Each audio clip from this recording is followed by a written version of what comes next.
Selamat malam, Liliana.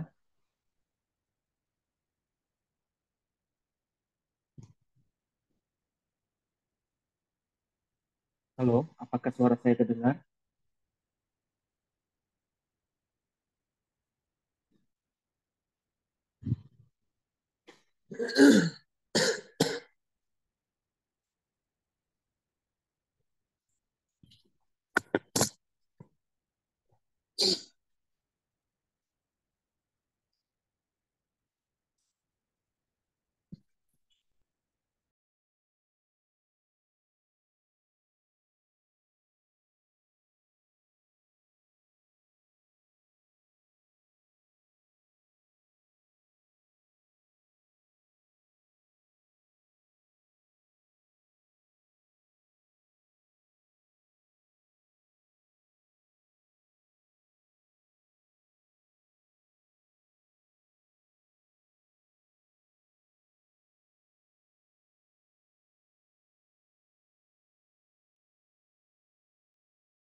Halo, bisa mendengar suara saya?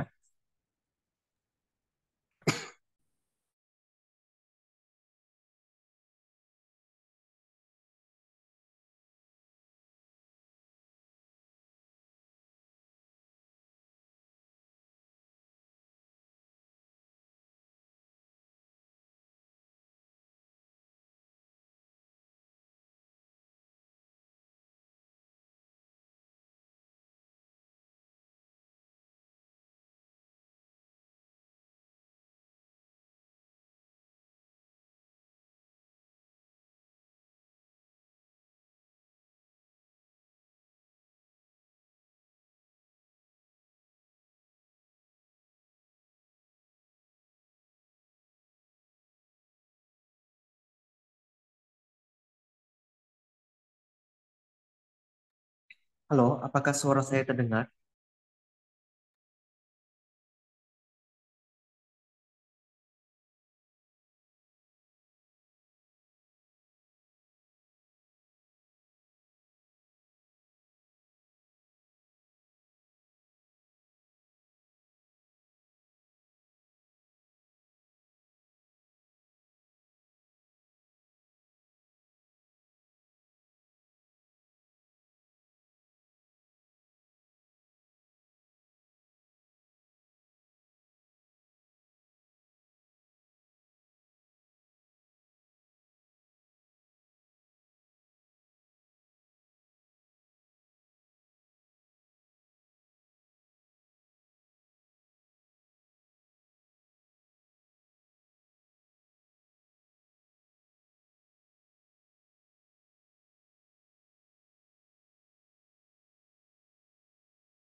Ya, bisa dimulai 10 menit presentasinya.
Ya, silakan dimulai.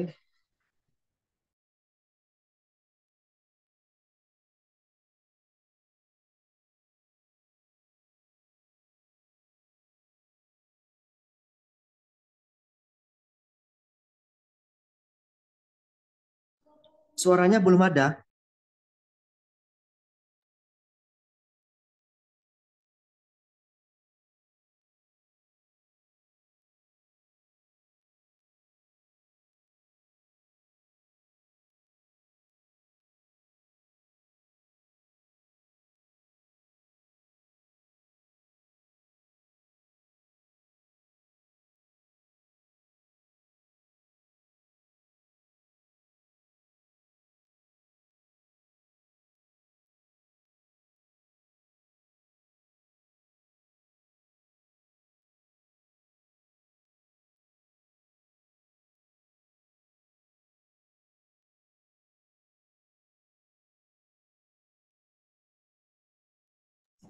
Tidak ada dengar suara Wiliana.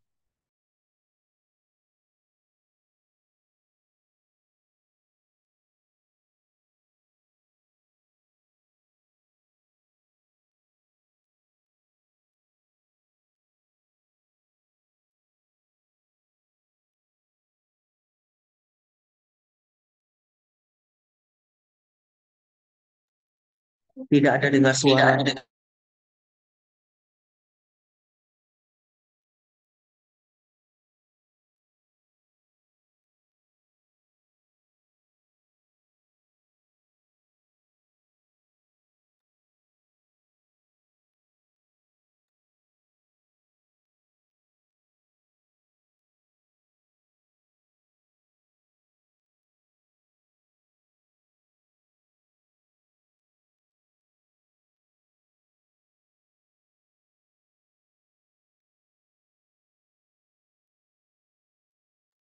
Tetap tidak ada suara.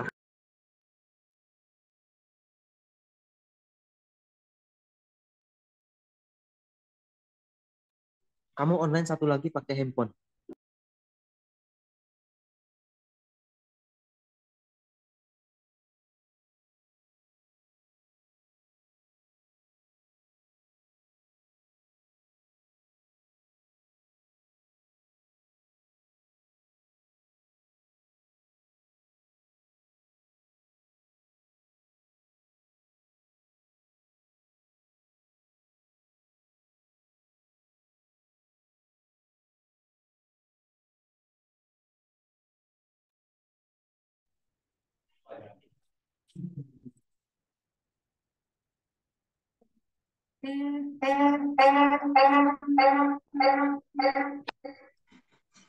Ma, yang di laptop kecilkan suara Baik, atau baik. matikan suara.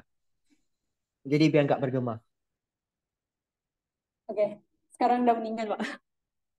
Sekarang sudah. Oke, silakan mulai 10 menit.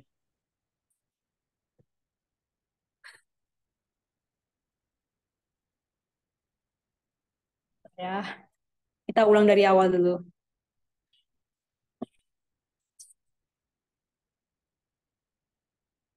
Selamat malam, perkenalkan nama saya Wiliana. Di sini saya akan menjelaskan laporan praktek kerja lapangan mengenai manajemen resiko dan kualitas pelayanan pada PT Terima Direct Sukses.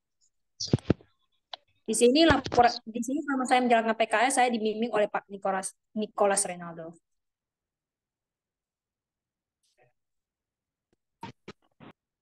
Baiklah, untuk yang pertama mengenai latar belakang. Jadi risiko itu erat kaitannya dengan hal yang tidak menyenangkan, sehingga ya penting banget tuh harus berhati-hati pada semua aspek kehidupan dengan perhitungan yang tepat. Seseorang, organisasi, perusahaan, atau lembaga-lembaga lainnya harus siap dengan kemungkinan yang berdampak pada lahirnya kerugian, bahaya, dan dampak kurang baik lainnya dari sebuah resiko. Jadi, sehingga alasan terbentuknya manajemen risiko itu untuk menghindari hal-hal buruk yang kemungkinan bisa terjadi. Walaupun tidak bisa menghindar, setidaknya bisa diminimalisir. Nah, manajemen risiko adalah suatu pendekatan terstruktur atau metodologi dalam mengelola ketidakpastian yang berkaitan dengan ancaman. Suatu rangkaian aktivitas manusia termasuk penilaian resiko, pengembangan strategi untuk mengelola dan mitigasi resiko dengan menggunakan pemberdayaan atau pengelolaan sumber daya alam.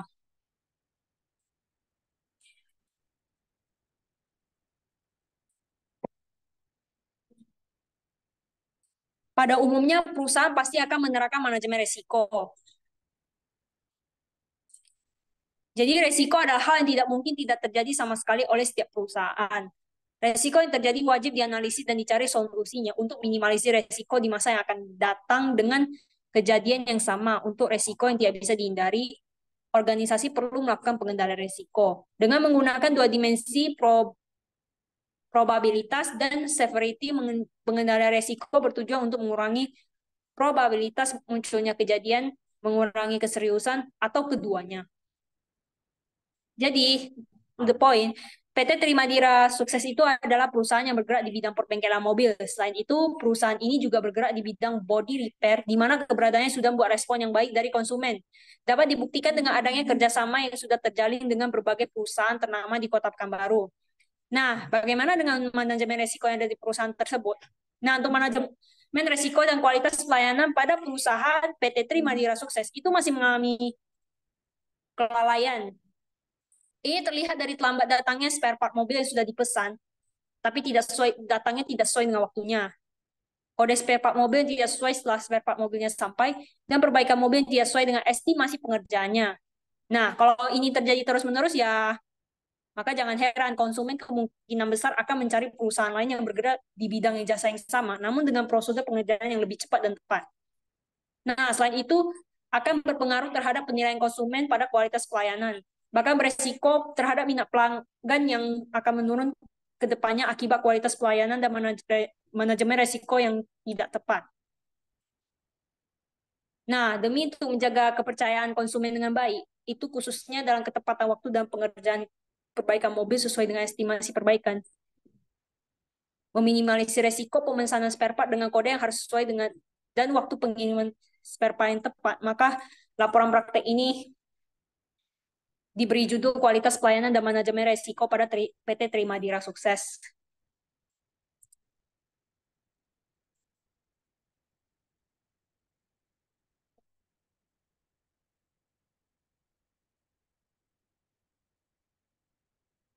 Nah, pengertian manajemen resiko menurut Bambang Rianto, resiko adalah potensi kerugian akibat terjadinya suatu peristiwa tertentu. Oleh karena itu, sebelum kita bertemu dengan resiko yang besar, maka perusahaan kita harus siap dalam menghadapi atau meminimalkan resiko tersebut dengan cara menerapkan manajemen resiko.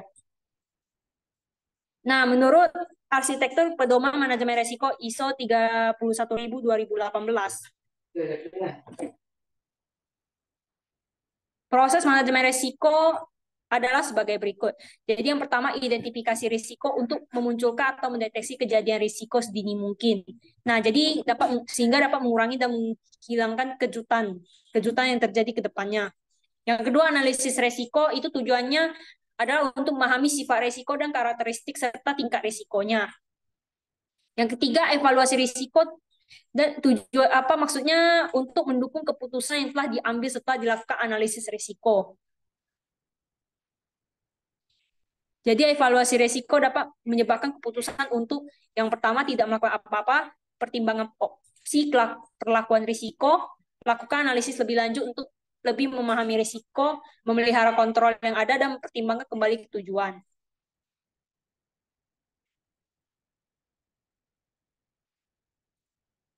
Serta yang terakhir nomor 4, pelakuan risiko yang maksudnya itu adalah untuk memilih dan menerapkan opsi-opsi untuk mengatasi risiko. Jadi selanjutnya untuk pengertian kualitas pelayanan. Nah, kalau menurut Panjaitan dan Yuliati, kualitas pelayanan merupakan suatu proses kerja dalam meningkatkan dan mempertahankan perbaikan mutu secara kelanjutan dari proses produksi sampai pelayanan yang dihasilkan perusahaan. Sedangkan menurut Jiptono, kualitas pelayanan itu berfokus pada upaya pemenuhan kebutuhan dan keinginan pelanggan serta ketepatan penyampaian untuk menyeimbangi harapan pelanggan. Jadi ada 5 faktor, yaitu yang pertama berwujud, yang kedua empati, yang ketiga daya tanggapan, yang keempat kendalaan, dan kelima jaminan. Nah, sedangkan menurut Ruggieri dan Silvestri, kepuasan adalah patokan untuk menilai sebuah kualitas produk dan layanan. Kepuasan pelanggan secara umum mengarah pada persepsi yang rumit terkait dengan ekspektasi klien yang ditentukan baik dengan faktor kualitas objektif dan interaksi subjektif yang menentukan pengalaman pelanggan saat membeli atau menggunakan produk atau jasa tersebut.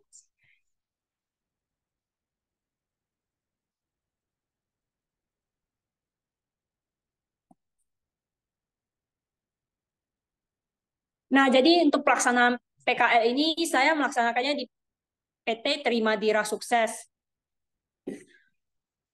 Jadi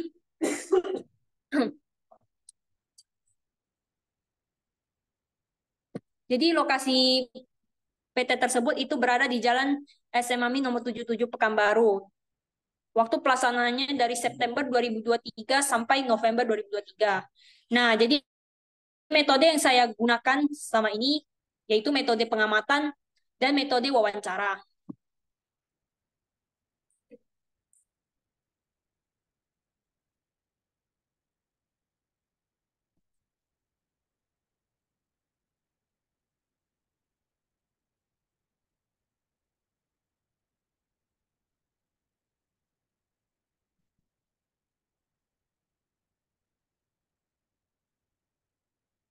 Selanjutnya dari analisa dan pembahasan.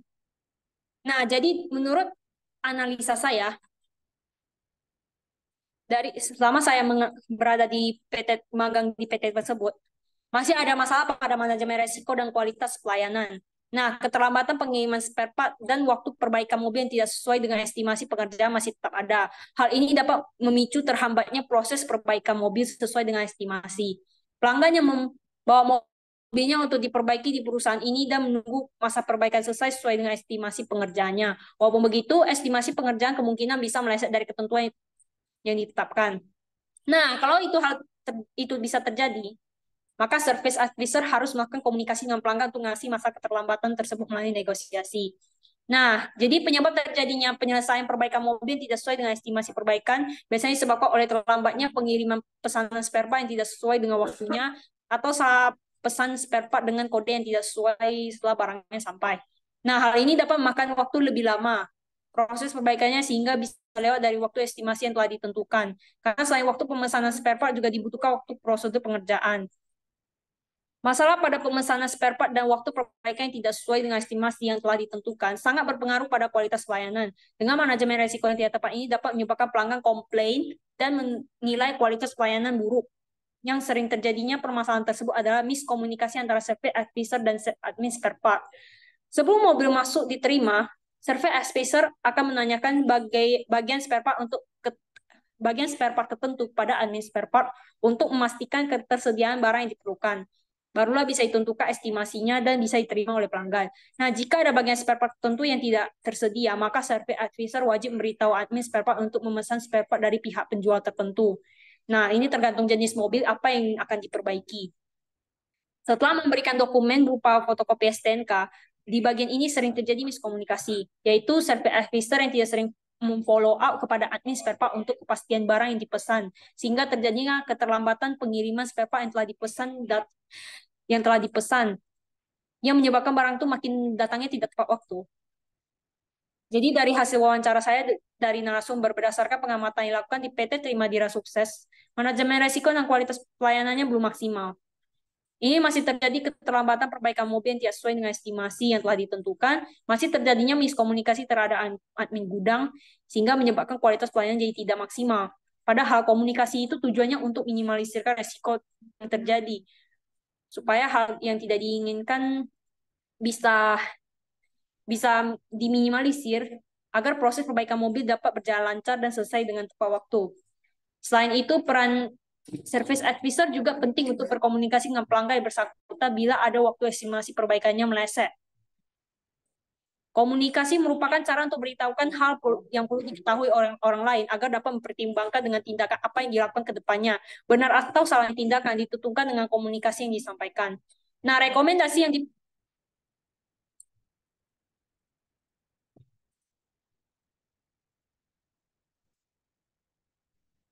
salah.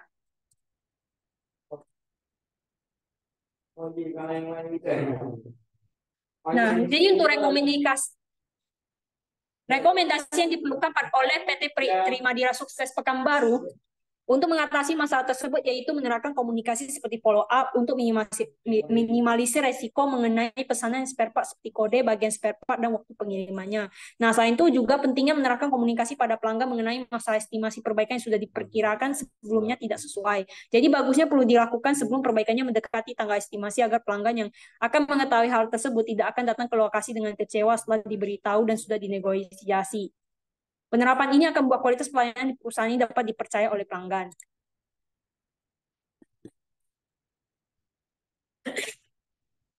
Kalau dari kesimpulan, jadi menurut saya dari selama proses praktek kerja lapangan yang berlangsung selama 3 bulan dari tanggal 1 September 2023 sampai 30 November 2023, saya telah mendapatkan ilmu pengetahuan secara baik, secara praktik maupun materi tertentu. Ini sangat membantu meneliti untuk memahami dunia kerja ke depannya. Jadi berdasarkan proses tersebut dapat disimpulkan bahwa yang pertama, PT Trimadira Sukses Pekanbaru sudah menjalankan visi dan misi, baik dari segi pelayanan maupun kepada karyawannya dengan baik. Yang kedua, manajemen resiko yang diterapkan oleh PT Trimadira Sukses berhasil diterapkan dengan baik dengan berhasilnya memecahkan permasalahan sebelumnya. Namun, sayangnya, prosedur pelayanan yang diterapkan oleh PT Trimadira Sukses masih ada terjadinya miskomunikasi antara karyawan dan konsumen. Jadi saya ada dua saran. Dari kesimpulan yang saya berikan, ada dua saran yang ingin saya sarankan adalah sebagai berikut. Yang pertama, bila estimasi perbaikan mobil meleset dari waktu yang telah ditentukan, sebaiknya segera dikomunikasikan kepada pelanggan yang bersangkutan untuk negosiasi.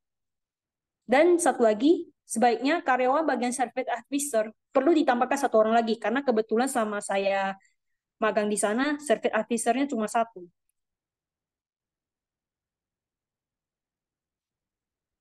Jadi sekian dari saya. Bila ada pertanyaan ingin dijawabkan.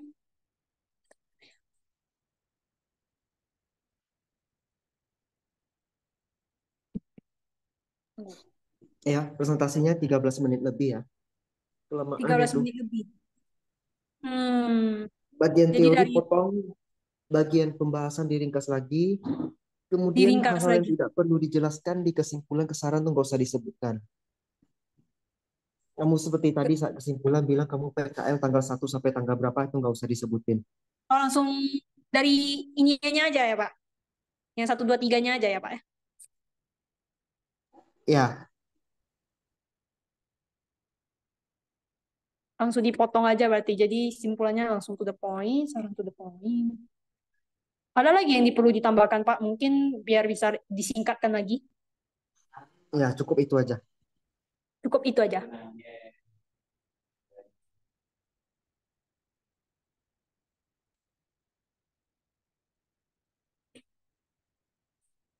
Ada yang mau kamu tanyakan sebelum masuk tanya jawab?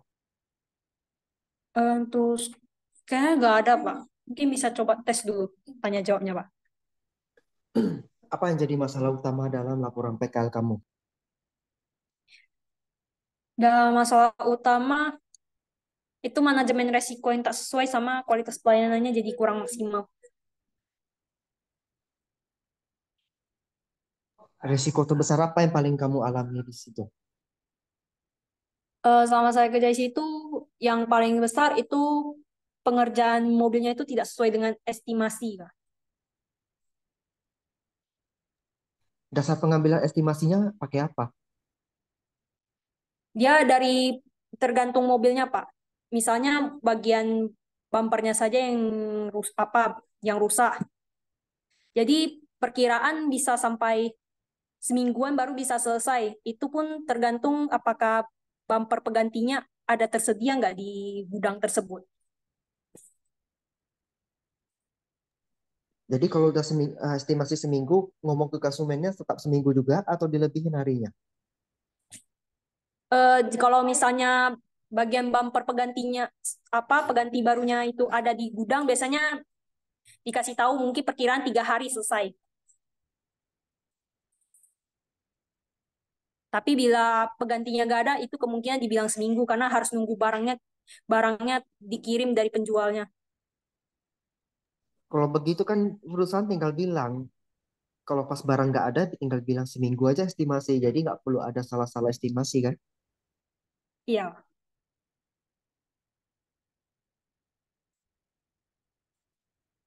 Berarti itu bukan masalah dong.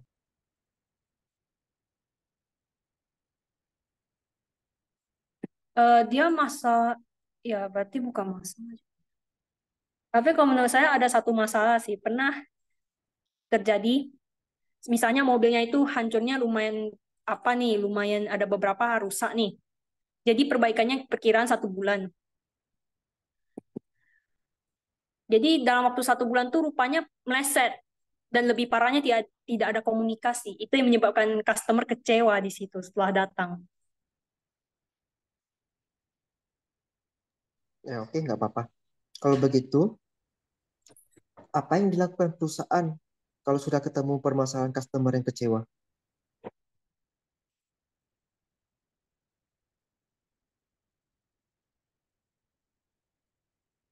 Pak,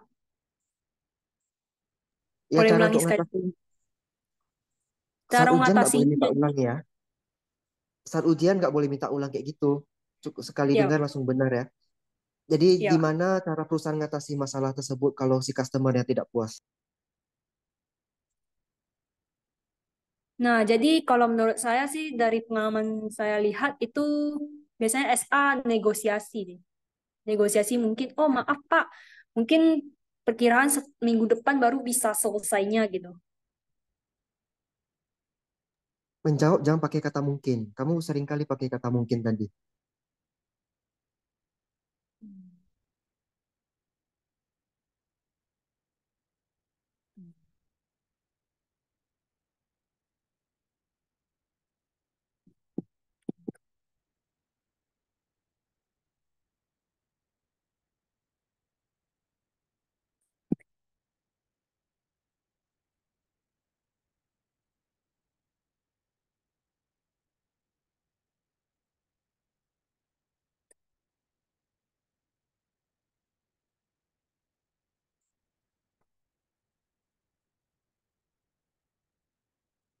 Coba dijawab ulang. Dijawab ulang ya. Bentar ya. Jadi kebingungan, jadi blank di jalan malahan.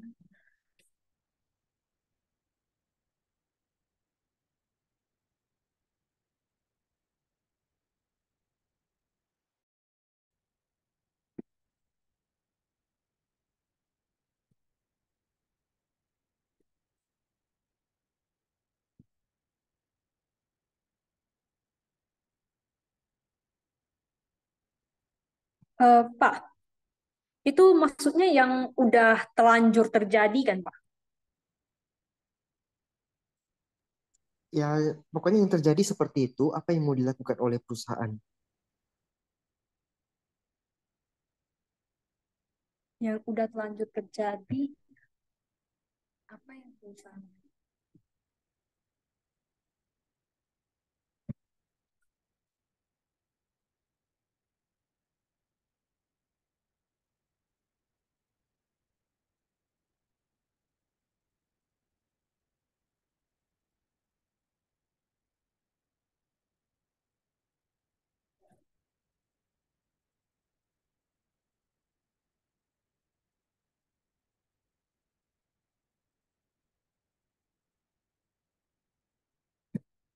Nah, ini waktu udah mau habis, saya ganti pertanyaan dulu. Ya, Solusi apa yang dapat kamu berikan untuk mengatasi permasalahan yang terjadi di tempat PKL? kalau solusi menurut saya apa bagi saya itu saling komunikasi dan saling follow up gitu untuk proses pengerjaannya. Karena dia kasusnya kebanyakan miskomunikasi kalau apa bagi saya, Pak. Oke, baiklah. Kurang lebih seperti itu pertanyaannya ya. Untuk di Ya, ujian, ditanya langsung dijawab. Jangan berpikir lagi. Jangan terlalu lama. oh, baik, Pak. Ya, kalau gitu, nanti dicari jawabannya. Ini saya close dulu Zoom-nya karena memang udah mau habis. Baik, Pak. Terima kasih, Pak, dan selamat malam, Pak, udah bagi waktu luangnya, Pak. Ya, saya close Zoom-nya ya. Terima kasih, selamat malam.